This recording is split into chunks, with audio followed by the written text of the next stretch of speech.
Well so hello everybody and welcome back to my channel let's troll the concept. आज हम लोग लेकर आ गए हैं एक दूसरा वीडियो आपके लिए which is hyper conjugation part 2। अब आज की वीडियो में जो बेसिकली हम लोग डिस्कस करने वाले हैं वो दो चीज़ें हैं जो कि बहुत इंपॉर्टेंट है। तो पहली चीज़ है which is plus H effect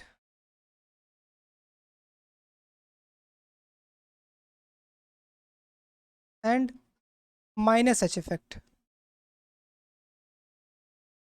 ये दोनों क्या है, हाइपर कॉन्जुगेशन में ही आते हैं, इनके बारे में डिस्कस करते हैं। ठीक है, तो सबसे पहले we will start with plus H effect.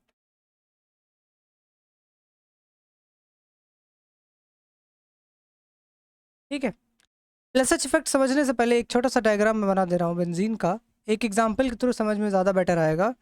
For example I am having a benzene ring.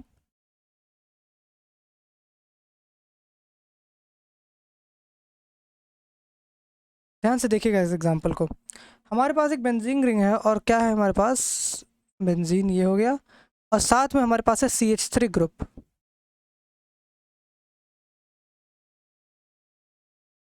जैसा कि मैंने हाइपर कॉन्जुगेशन में बताया था अपने प्रीवियस लेक्चर्स में कि हाइपर कॉन्जुगेशन में सिग्मा इलेक्ट्रॉन्स का ट्रांसफ़र होता है, जो कि कॉन्जुगेशन करते हैं किससे, पाई इलेक्ट्रॉन्स से। Okay, transfer of sigma electrons which mix conjugation with pi electrons. ठीक है, तो क्या होता है, ये हाइड्रोजन अपने इलेक्ट्रॉन्स को देखकर यहाँ पर पाई बॉन्ड हाइड्रोजन अपने इलेक्ट्रॉन दे देता है, thing like this. Loan bond pair will be converted into lone pair, and जो हमारे पास ये बॉन्ड है ये पाई में कन्वर्ट हो जाएगा। ठीक है, और साथ ही साथ ये कुछ इस प्रकार से होता है हाइपर कॉन्जुगेशन में। ठीक है, ये हाइड्रोजन क्योंकि यहाँ पर कितने अल्फा हाइड्रोजन है मैंने अपने लेक्चर्स में बता, देखिए इसको आपको समझने के लिए पिछला लेक्चर देखना ज़रूरी है। अगर आपको हाइपर कॉन्जुगेशन पता है तब आप इसको आराम से समझ पाएंगे। ठीक है, सो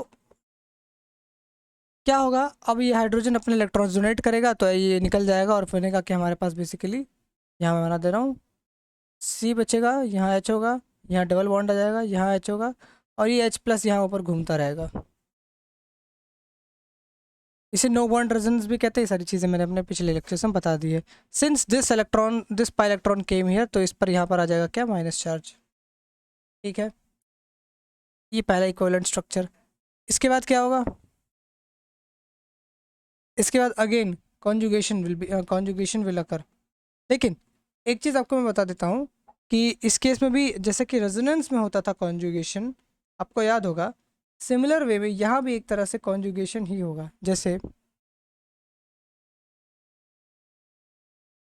रेड कलर, अब ये पाई इलेक्ट्रॉन आएगा यहाँ, सॉरी यहाँ ये इलेक्ट्रॉन्स आएंगे यहाँ पर बॉन्ड बनाएंगे, और ये पाई इलेक्ट्रॉन आकर यहाँ पर लोन पेयर के फॉर्म में बन जाएगा। जैसे कि कैसा बनेगा, ये ऊपर तो वैसे का वैसा ही है, CH यहाँ H प्लस है, ये बन गया, और ये ये कॉन्जुगेशन दिख रहा है तो ये नेगेटिव चार्ज बॉन्ड में बन गया है, और ये जो बॉन्ड है पाई बॉन्ड, ये पाई बॉन्ड ये किस में आ गया है, नेगेटिव चार्ज में। कहाँ नेगेटिव चार्ज आएगा, यहाँ पर आएगा। Alright, in the same way क्या होगा, अब ये यहाँ पर बॉन्ड बनाएगा और ये आ जाएगा यहाँ सी एच एच, और यहाँ पर आ जाएगा H प्लस। उसके बाद यहाँ पर आ गया नेगेटिव चार्ज, यहाँ बॉन्ड बन गया है,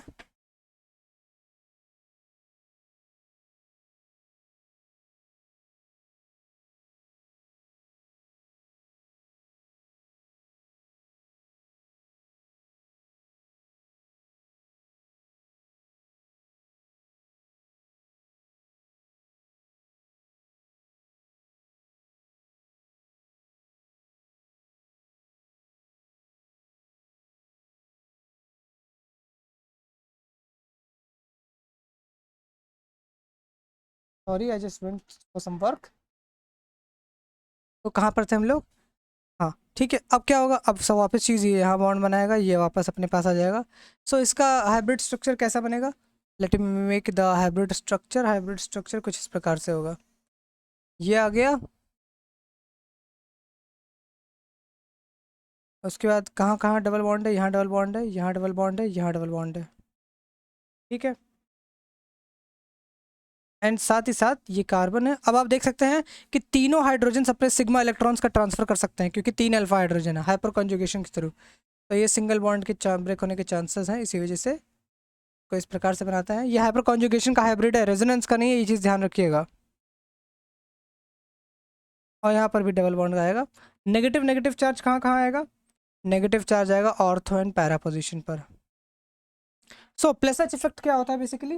ये प्लस एच इफेक्ट शो कर रहा है, मतलब यहाँ पर इलेक्ट्रॉन्स का donation, electron donating effect show हो रहा है। ये इलेक्ट्रॉन डोनेटिंग इफेक्ट है।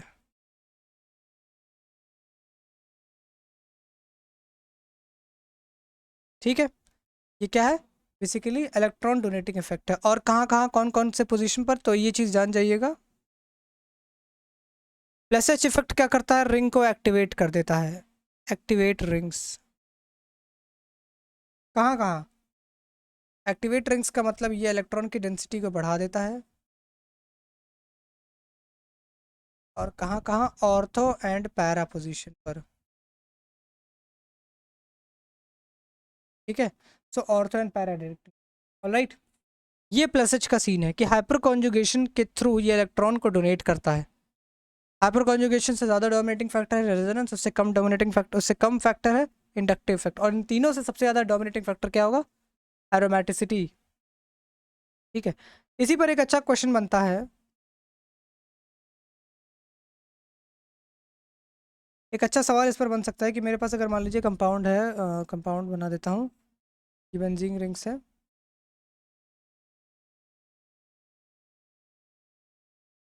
3 बेंजीन रिंग्स है। ठीक है, और सब पर जुड़ा है क्या? CH2+ benzene ring.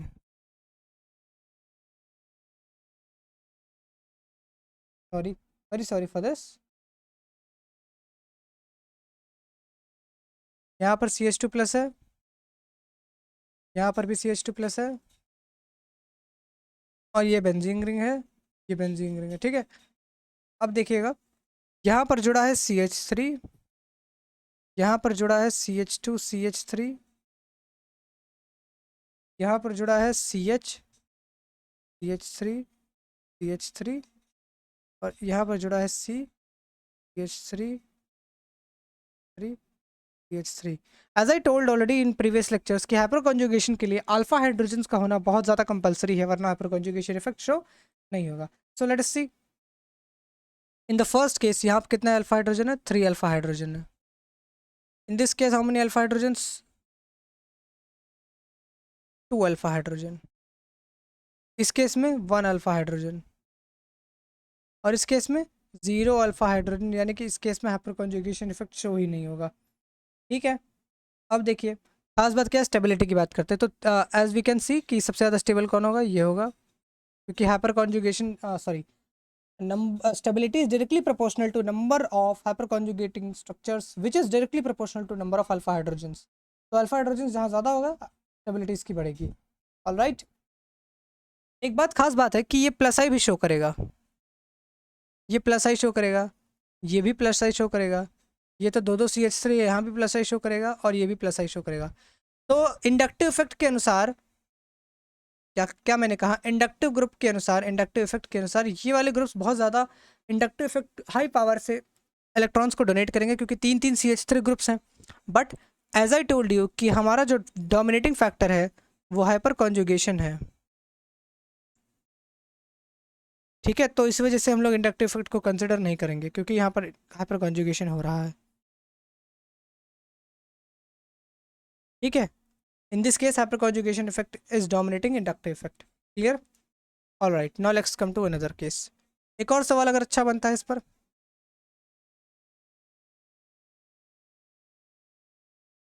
3 benzene rings है हमारे पास। Another question, the same thing, यहाँ पर CH2+ है, यहाँ पर भी CH2+ है, और यहाँ पर भी CH2+ है। बेंजीन रिंग्स बना देते हैं। ठीक है, बेंजीन रिंग्स बना दे रहे हैं। अब क्या करना है, सवाल में है कि यहाँ CH3 है, यहाँ CH3 है, यहाँ CH3 है,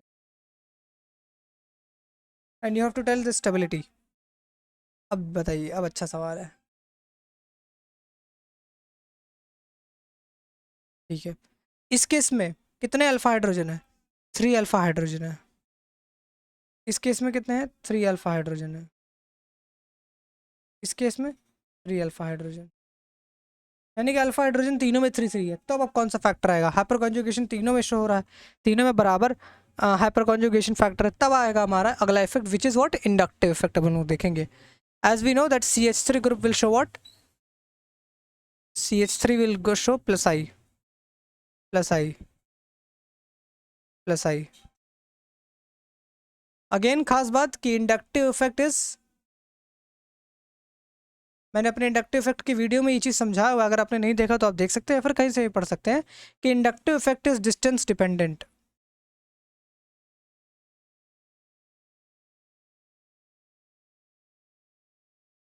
यानी कि डिस्टेंस के साथ साथ इंडक्टिव इफेक्ट का पावर भी कम होता जाता है।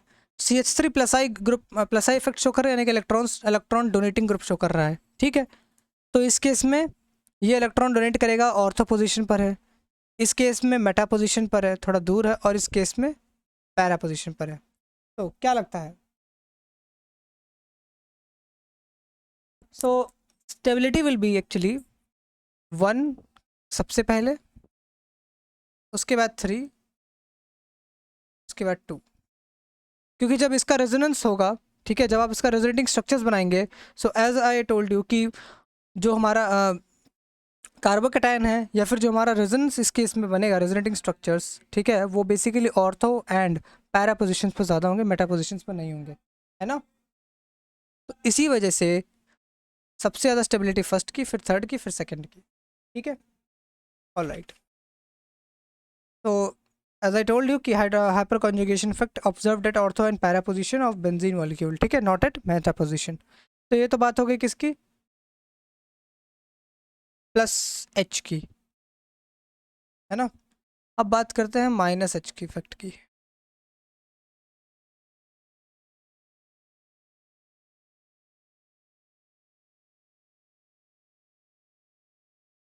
माइनस H इफेक्ट में क्या है?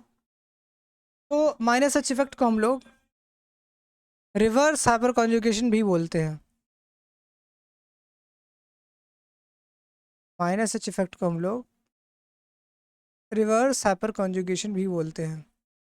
ठीक है, अब इस केस में मैं पहले बता दे रहा हूँ कि कौन कौन से ग्रुप्स शो करते हैं।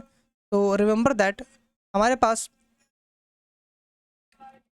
CCl3, CF3, CI3, CBr3, ठीक है, सिर्फ और सिर्फ CCl3 शो करता है माइनस H इफेक्ट, बाकी शो नहीं करते हैं।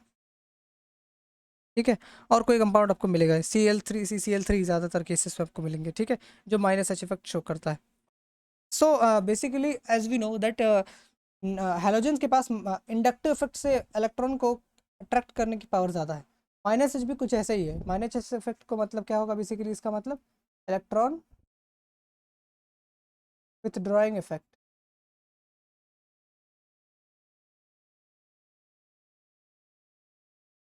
इलेक्ट्रॉन विथड्रॉइंग इफेक्ट है, बट खास बात ये है ना, इस केस में हमारे पास CCl3 ही डोमिनेट करता है, CCl3 ही शो करेगा माइनस H इफेक्ट। अब बाकी शो क्यों नहीं करते हैं ये भी देख लीजिए। तो अगर मैं इसकी बात करूँ CF3 की, तो इसका कुछ इस प्रकार से स्ट्रक्चर होगा। ठीक है, इस केस में बेसिकली जो कार्बन एंड फ्लोरीन के बीच में बॉन्ड एनर्जी है, हैज हाई बॉन्ड एनर्जी।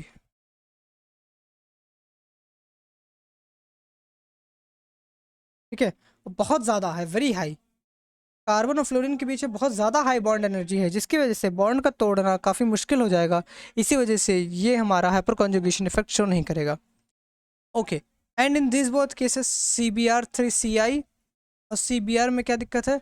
सो इसमें यह है कि इसमें लो इलेक्ट्रोनेगेटिविटी डिफरेंस है, जिसकी वजह से आयोडीन अपनी तरफ इलेक्ट्रॉन्स को अट्रैक्ट नहीं कर पाएगा हाइपर कॉन्जुगेशन के थ्रू, एंड हमारा ये हाइपर कॉन्जुगेशन इफेक्ट यहाँ पर शो नहीं होगा। ठीक है, ओके, सो ये तो मैंने ग्रुप्स की बात बता दी। अब हाइपर कॉन्जुगेशन होता भी कैसे है, तो ये भी देख लीजिए। जैसे same way benzene, benzene, benzene, मैंने बनाया, और यहाँ मैंने लगा दिया अपना जो ग्रुप जो शो करेगा है minus minus H effect. So chlorine will attract electrons and this positive charge will come here.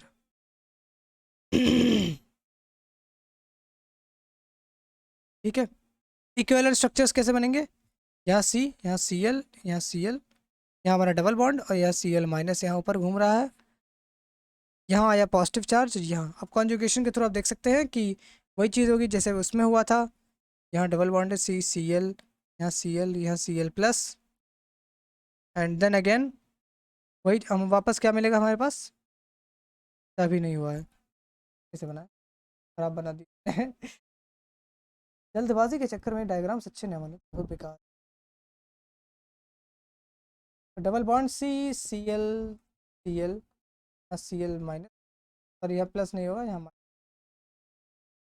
And what will come? पहले यहाँ बॉन्ड आया, फिर यहाँ बॉन्ड आएगा, प्लस चार्ज आएगा यहाँ पर. क्या फाइनल स्ट्रक्चर हमें क्या मिलेगा? कुछ इस प्रकार से.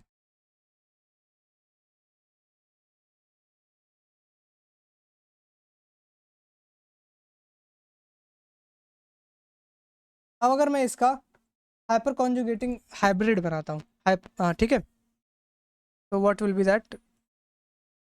हाइपर कॉन्जुगेटिंग हाइब्रिड,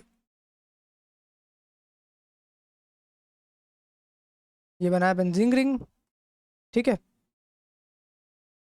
यहाँ कार्बन और इस पर पार्शियली, क्योंकि तीनों क्लोरीन एटम्स अपने पास इलेक्ट्रॉन्स ले सकते हैं, तो एज वी कैन से कि थ्री अल्फा हाइड्रोजन या फिर अल्फा क्लोरीन इसके पास है, ऐसे आप कह सकते हैं. ठीक है. All right, and what will be the in the between? In between, it will be something like this. और पॉजिटिव चार्ज कहाँ कहाँ है? प्लस चार्ज पर, प्लस और यहाँ, यानी कि again this is ortho and para directing group.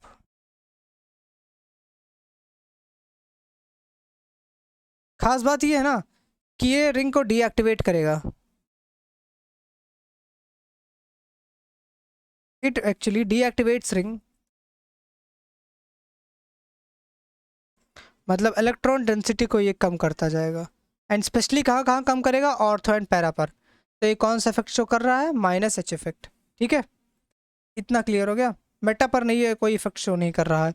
Ortho and para directing group है, क्योंकि इलेक्ट्रॉन डेंसिटी सबसे ज़्यादा कम कहाँ होगी?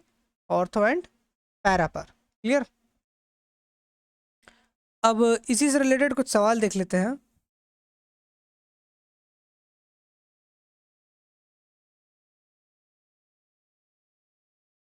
ठीक है, क्वेश्चंस. इसी से रिलेटेड एक सवाल है कि मान लीजिए हमारे पास एक ग्रुप है, बेंजीन ग्रुप, बेंजीन ग्रुप नहीं, बेंजीन रिंग. यहाँ लगा है CCl3 और यहाँ लगा है CH3. तो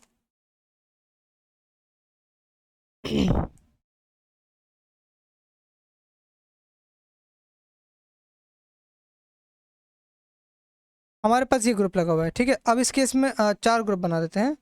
दो और चीज़ें हैं, 1 मिनट.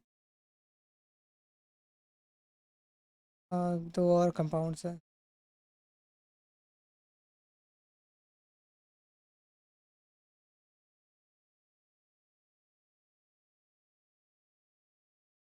CH3 हो गया है, और यहाँ पर NO2 रैकेट क्यों लगा रहा हूँ, और यहाँ पर OCH3.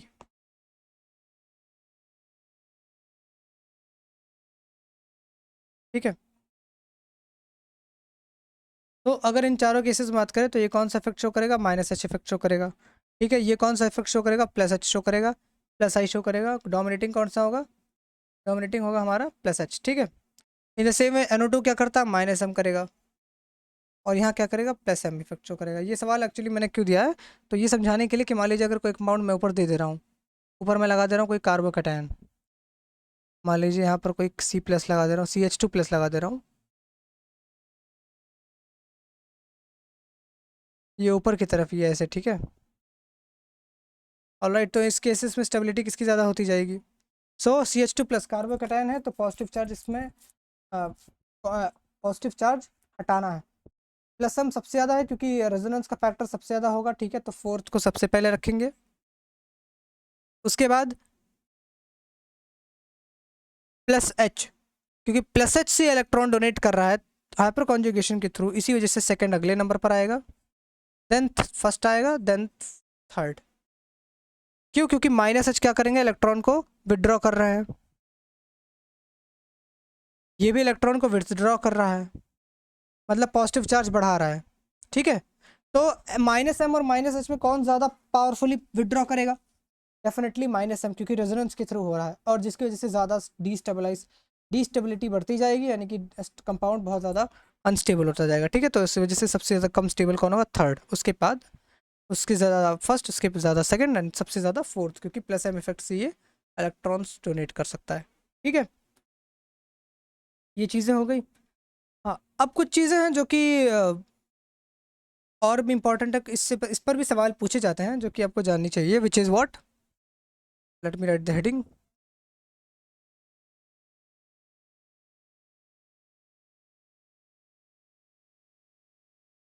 Heat of combustion.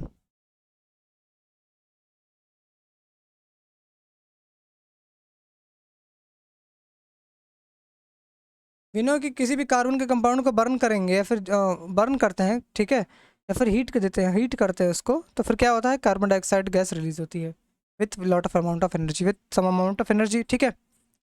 तो इस केस में क्या होगा, अलग अलग कंपाउंड सबको मिलेंगे, एंड आपको बताना है कि इसका हीट ऑफ कंबशन सबसे ज़्यादा किसका होगा। तो let me tell you first of all कि ये जो डेल्टा एच है, heat of combustion, this will be always less than zero, क्योंकि एनर्जी रिलीज होती है। और इसका क्या एक्चुअली रूल है, इसका रूल है पहला रूल,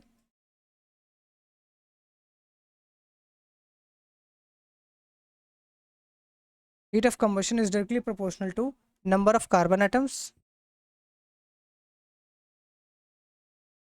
दूसरा rule, heat of combustion is inversely proportional to stability of compound.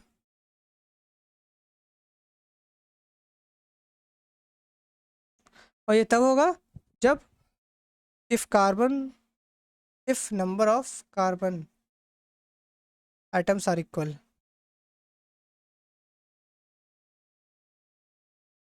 ठीक है, इसी से रिलेटेड सवाल, सबसे बेसिक सवाल उठाता हूँ, ट्रायंगल स्क्वायर,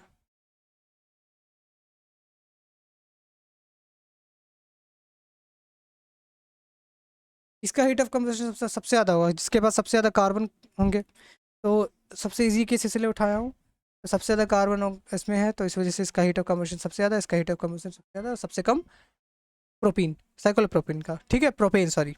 हाँ, नेक्स्ट क्वेश्चन, मान लीजिए हमारे पास ये कंपाउंड है,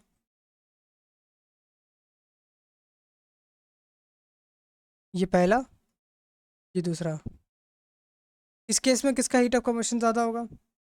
जिसके पास नंबर ऑफ कार्बन ज़्यादा है, ये, तो फर्स्ट ग्रेटर नहीं, हीट ऑफ कंबशन पहले का ज़्यादा होगा एज कंपेरिजन टू सेकंड, ठीक है। और रिलेटेड सवाल आए हैं,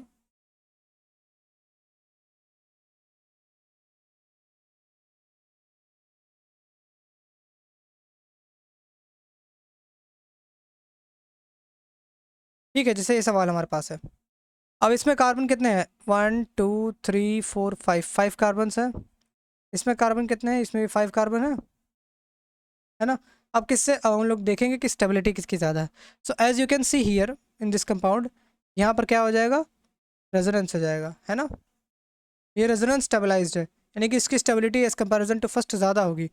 सो डेफिनेटली स्टेबिलिटी जिसकी ज़्यादा होगी, हीट ऑफ कंबशन उसका कम होगा, तो हीट ऑफ कंबशन इसका ज़्यादा होगा।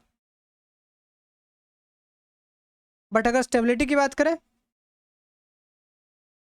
तो स्टेबिलिटी में 2 इज़ ग्रेटर देन फर्स्ट, और इसकी बात करें तो 1 is greater than 2, heat of combustion की बात करते हैं अगर, ठीक है।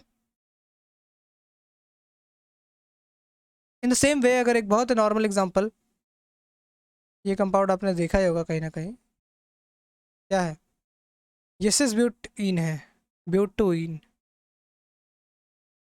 और ये ट्रांस ब्यूटोइन है।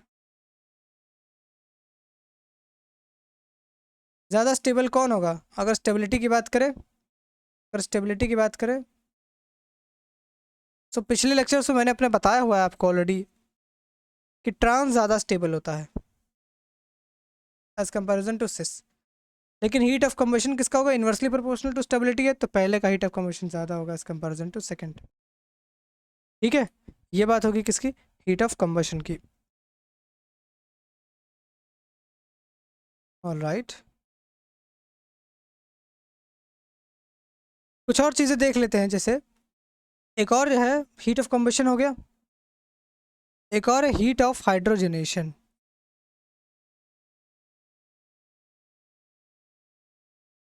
हीट ऑफ हाइड्रोजनेशन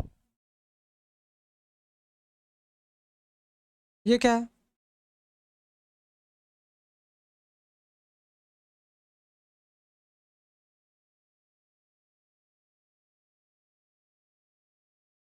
एक एग्जांपल के थ्रू समझते हैं। ठीक है, अब एग्जांपल ऐसा है कि हमारे पास एक कंपाउंड है, मान लीजिए ये एल्कीन, ठीक से बना है,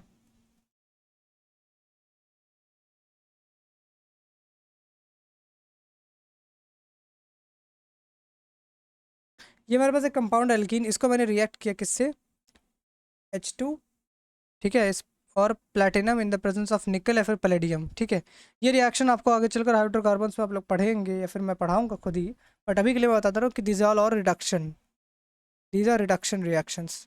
तो हीट ऑफ हाइड्रोजनेशन तब होता है जब रिडक्शन रिएक्शन होते हैं, यानी कि रिड्यूस किया जाता है, यानी कि यहाँ पर एक्चुअली क्या हो रहा है, एडिशन ऑफ हाइड्रोजन हो रहा है। ठीक है, सो यहाँ पर हाइड्रोजन का एडिशन होता है और सिन एडिशन होता है, एक ही साइड में हाइड्रोजन ऐड होता है। ये सिन एडिशन, एंटी एडिशन, ये सारी चीज़ें आपको आगे चलकर मिलेंगी।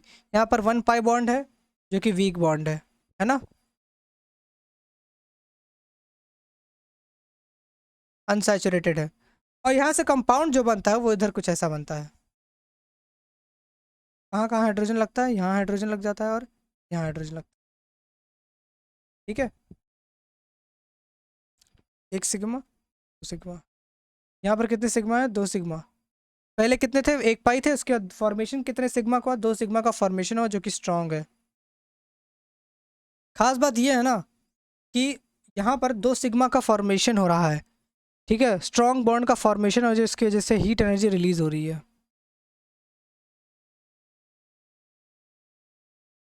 जहाँ भी फॉर्मेशन ऑफ न्यू बॉन्ड्स होते हैं वहाँ एनर्जी रिलीज होती है। ठीक है, तो यहाँ पर हीट एनर्जी रिलीज हो रही है क्योंकि न्यू बॉन्ड का फॉर्मेशन हो रहा है, तो हीट एनर्जी रिलीज जो हो रही है वो बढ़ेगी, जिसकी वजह से कंपाउंड मोर स्टेबल बनेगा। अब ये जो हीट एनर्जी रिलीज होती है इसी को बोलते हैं heat of hydrogenation, which will be negative. ठीक है, अब इन द सेम वे एक और एग्जांपल से अगर समझना हो,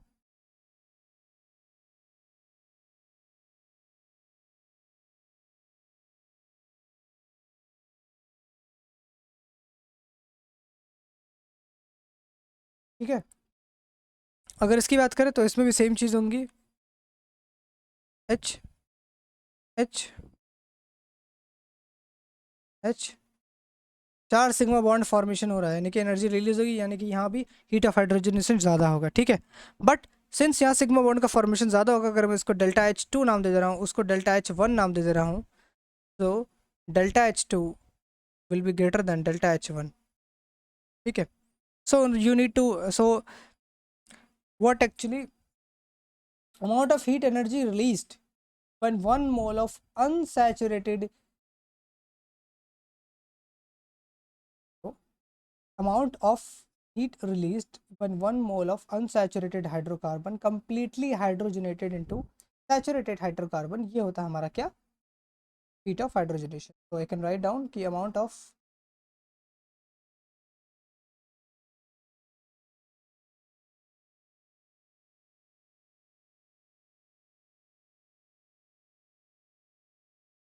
when 1 mole of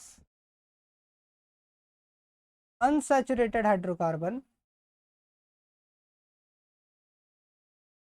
completely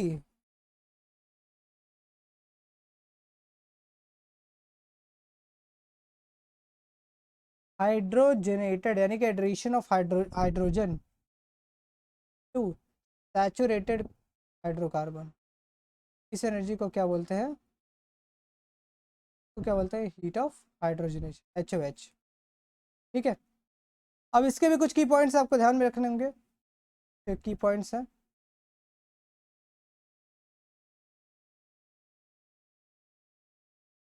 पहला की पॉइंट है कि heat of hydrogenation is directly proportional to number of pi bonds.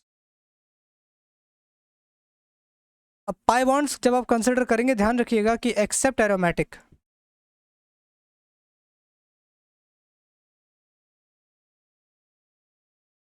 ठीक। दूसरा पॉइंट कि heat of hydrogenation is inversely proportional to stability of compound.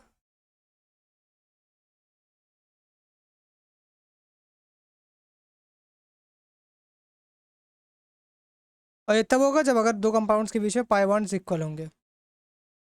पहला फैक्टर तो pi bond equal, pi bond ही देखना है। So again let's do some questions. बहुत ही बेसिक सा सवाल, सॉरी वंस अगेन, पेन का बटन दबते ही तुरंत स्क्रॉल करके नीचे हो जाता अपने आप।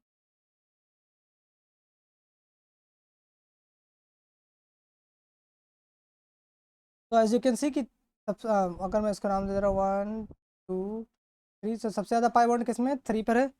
तो 3 is greater than 2 greater than 1, ये किसका मैं बना रहा हूँ, हीट ऑफ हाइड्रोजनेशन का, ये चीज़ याद रखिएगा।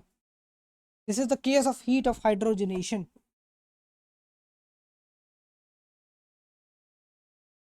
Okay, another question.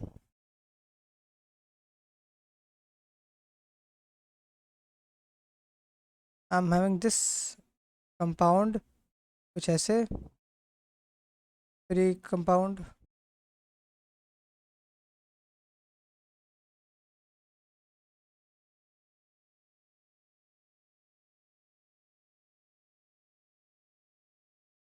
तो हमारे पास ये सवाल है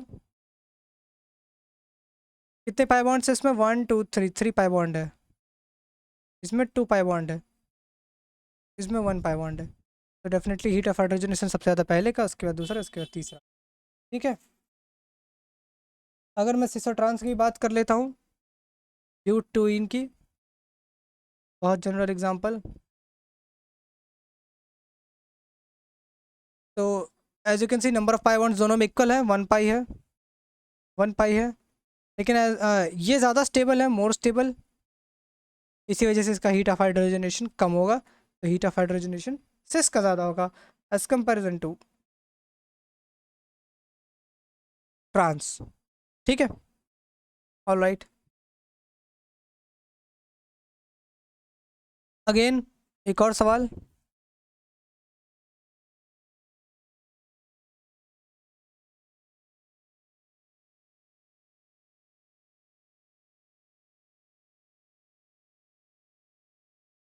जैसे हमारे पास ये कंपाउंड दोनों के पास 1 पाई है ना। अब क्या कर रहा है, देखिए सबसे ज़्यादा स्टेबल कौन है। अगर मैं बात करूँ, ये एल्कीन है सबसे ज़्यादा स्टेबल, कैसे पता करते हैं यहाँ पर कॉन्जुगेशन के थ्रू, अल्फा हाइड्रोजन से, 3 अल्फा हाइड्रोजन, यहाँ पर 3 अल्फा हाइड्रोजन है, यहाँ 2, यहाँ 2, तो 3 + 3 6, 6 2 8, 8 2 10 अल्फा हाइड्रोजन है इसके पास, और इसके पास 4 अल्फा हाइड्रोजन है। So definitely this will be more stable, लेकिन हीट ऑफ हाइड्रोजनेशन दूसरे का ज़्यादा होगा एज कंपेरिजन टू फर्स्ट। ठीक है,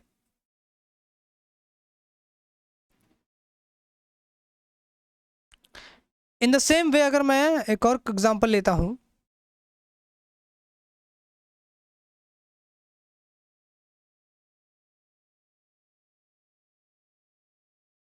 दोनों में 2 पाई है, ये भी 2 पाई है, but as you can see this is anti aromatic.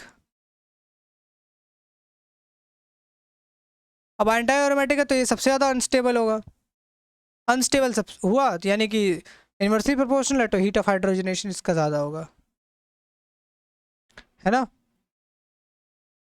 All right, in the same way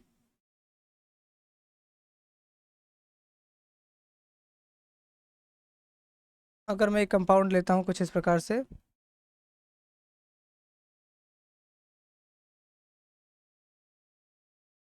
इन दोनों में डेफिनेटली स्टेबिलिटी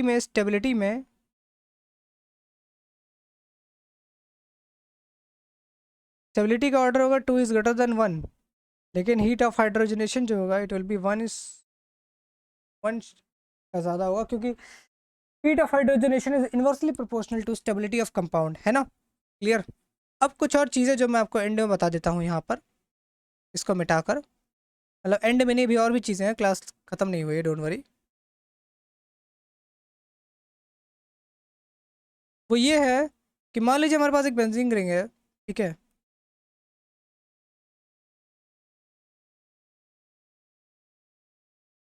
तो कोई यहाँ पर ग्रुप लगा हुआ है, we know this position we called at, इस ग्रुप के रेस्पेक्ट में ortho, this we called as Meta,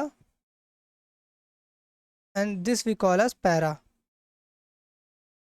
तो ortho and para directing groups कौन कौन से होंगे, कौन कौन से इफेक्ट शो करेंगे, प्लस एच होगा, माइनस एच होगा, प्लस आई भी होगा, माइनस आई भी होगा, प्लस एम भी होगा, माइनस एम भी होगा, ठीक है। Similar way plus plus M, minus M, plus H, minus H, plus I, minus I, ये मेटा पैरा पर भी शो होगा। लेकिन मेटा पर कौन होगा, मेटा पर सिर्फ दो इफेक्ट शो होंगे, which is plus I and minus I. Hyper conjugation and mesomeric effect दोनों आपको मेटा पोजीशन पर नहीं दिखेंगे, ठीक है। This I hope it is clear. अब एक इंपॉर्टेंट टेबल मैं बनाने जा रहा हूँ, उस टेबल को थोड़ा ध्यान से देखिएगा। क्या करना है कि मेरे पास रहेंगे ग्रुप्स,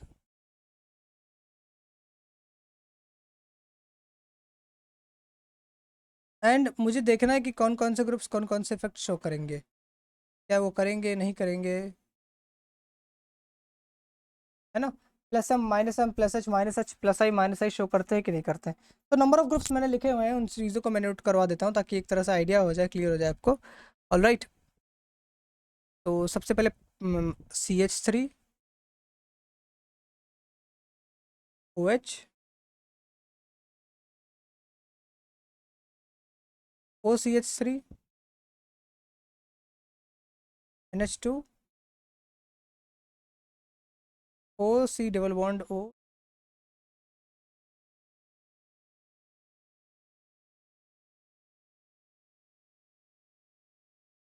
तो CH3 ग्रुप कौन कौन सा इफेक्ट शो करते हैं, as we know plus I show करते हैं, और प्लस एच भी शो करते हैं। क्या बाकी शो करते हैं, जी नहीं। सेम वे OH क्या शो करेंगे, OH plus I plus M show करते हैं, क्योंकि इनके पास लोन पर है तो इलेक्ट्रॉन्स को डोनेट कर सकते हैं।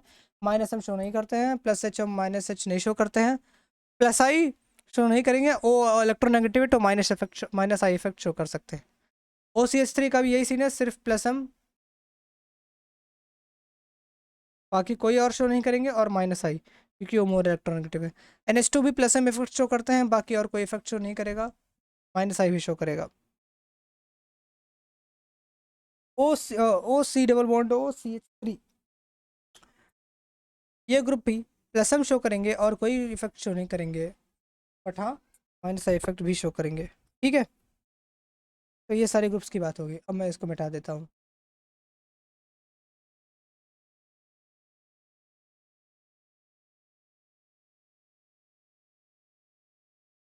कुछ और ग्रुप्स हैं, जैसे C double bond OCH3,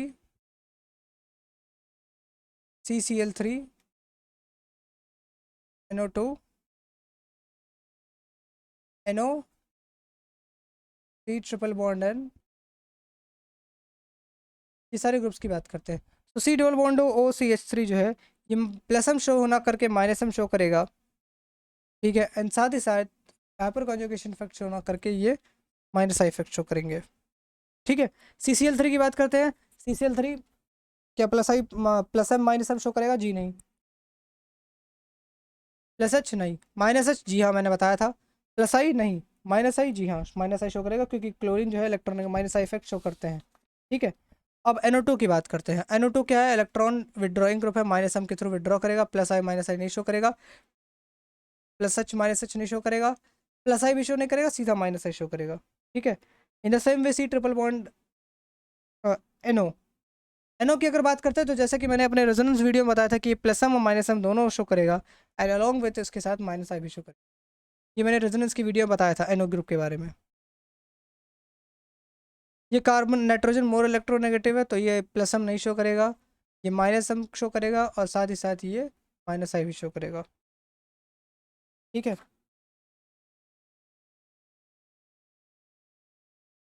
all right.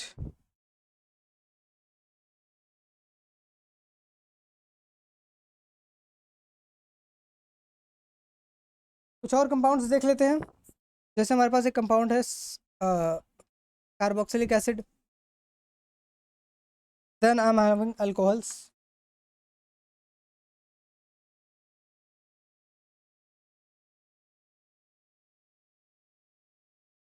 Sorry alcohol नहीं, aldehyde, then I am having halogens, then CF3, CBr3, Ci3, and then I'm having E, यहाँ पर CH3 होल थ्राइस। ठीक है, ये हमारे पास मान लीजिए कुछ ग्रुप्स हैं, बहुत सारे ग्रुप्स हैं, बट ज़्यादातर ग्रुप्स जो मोस्ट प्रोबेबली यूज़ होते हैं क्वेश्चन में उन्हीं को मैं लाया हूँ। बाकी धीरे धीरे आप इसको सेपरेटली मैंने अपने सारे वीडियोज़ में बताया हुआ है कि कौन plus I plus H, plus आई कौन शो करेगा, माइनस आई कौन शो करेगा, प्लस एम माइनस एम कौन शो करेगा, ये सारी मैंने अपने सिंगल वीडियोज़ में बताया हुआ है। ठीक है, सो कार्बोक्सिलिक एसिड का क्या सीन है, कार्बोक्सिलिक एसिड प्लस एम नहीं शो करेगा, माइनस एम शो करेगा, उसके साथ साथ माइनस आई भी शो करेगा। डोमिनेटिंग कौन सा होगा, माइनस एम होगा। ठीक है, in the same way aldehyde भी सेम केस करेगा। अब हाइड्रोजन्स की खास बात क्या है, हाइड्रोजन जो है वो उनके पास होते हैं lone pairs, hydrogens plus M show करेंगे, माइनस आई भी शो करेंगे, लेकिन डोमिनेटिंग कौन होगा, डोमिनेटिंग होगा माइनस आई। हाइड्रोजन्स के केस में ये डोमिनेटिंग होगा। अब ये जैसे कि मैंने बताया CF3, CBr3 और CF3, तो ये ना प्लस एम शो करते हैं ना माइनस एम शो करते हैं। प्लस एच और माइनस एच तो बिल्कुल ही माइनस एच शो कर सकते हैं, लेकिन मैंने रीजन्स ऑलरेडी बता दिया, नहीं शो करते हैं। सिर्फ CCl3 माइनस एच शो करता है। प्लस आई भी नहीं करेंगे, ये माइनस आई करेंगे, क्योंकि इनके पास हाइड्रोजन है तो इलेक्ट्रॉनिटी ज़्यादा है, तो इलेक्ट्रॉन्स को खींचने की पावर ज़्यादा होगी। इन द सेम वे ये जो है कंपाउंड, ये कुछ नहीं शो करेगा, ये सिर्फ प्लस आई शो करेगा।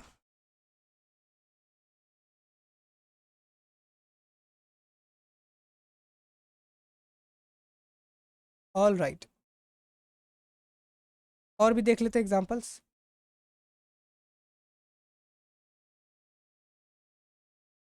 जैसे Nr3+ और NF3+, ये शायद एग्जांपल आपने देखा होगा इंडक्टिव इफेक्ट के वीडियोस में, मैंने बताया हुआ ये एग्जांपल। ठीक है, तो ये क्या शो करेंगे, ये कुछ नहीं शो करेंगे एक्सेप्ट माइनस आई, क्योंकि इनके पास इलेक्ट्रॉन डिफिशियंसी है, तो ये माइनस आई इफेक्ट से इलेक्ट्रॉन्स को अपनी तरफ अट्रैक्ट करने का प्रयास करेंगे। अगर हमारे पास कुछ इस प्रकार के कंपाउंड जिनके पास लोन पेयर्स है, O-NH2 NH-, CH2-, ठीक है, तो वो क्या करेंगे, इलेक्ट्रॉन्स को डोनेट करेंगे, साथ ही साथ वो प्लस आई भी शो करेंगे। ठीक है,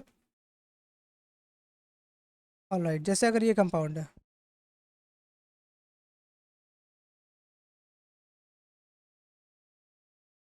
तो ये जो कैटायन है ये कुछ नहीं शो करेगा एक्सेप्ट प्लस आई, क्योंकि नेगेटिव चार्ज है तो इसके पास इलेक्ट्रॉन रिच है, तो प्लस आई इफेक्ट से इलेक्ट्रॉन्स को डोनेट करना चाहिए।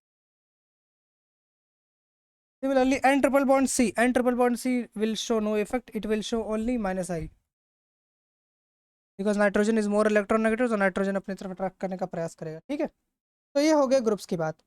तो आज के लेक्चर में मेरे ख्याल से इतना ही बहुत है। अगले लेक्चर्स में हम लोग, अब अभी तक हम लोगों ने अलग अलग सेपरेटली देखा कि किस तरह से हम लोग रिएक्टिव इंटरमीडिएट्स की स्टेबिलिटी को डिस्कस कर रहे थे। ठीक है, बट अब हम लोग क्या करेंगे, अब हम लोग सारे केसेस को कंबाइन करके, हाइपर कॉन्जुगेशन, एरोमेटिसिटी, रेजोनेंस और इंडक्टिव इफेक्ट, इन सबको कंबाइन करके हम लोग क्या करेंगे, स्टेबिलिटी ऑफ इंटरमीडिएट्स के बारे में पढ़ेंगे अगले लेक्चर्स में। स्टेबिलिटी ऑफ इंटरमीडिएट्स देखेंगे, साथ ही साथ बहुत सारे क्वेश्चंस भी होंगे जो आपको आपको सॉल्व करने होंगे, मैं सब सॉल्व करवाऊंगा। ठीक है, तो ये सारी चीज़ें हम लोग अब डिस्कस करने वाले हैं अपने लेक्चर्स में। अगर आज आपने इतना वीडियो देखा है हमारा यहाँ तक, अगर आप हमारे साथ में हैं, तो I just wanted to tell you one thing with a beautiful colour, let's see orange. Thank you for watching,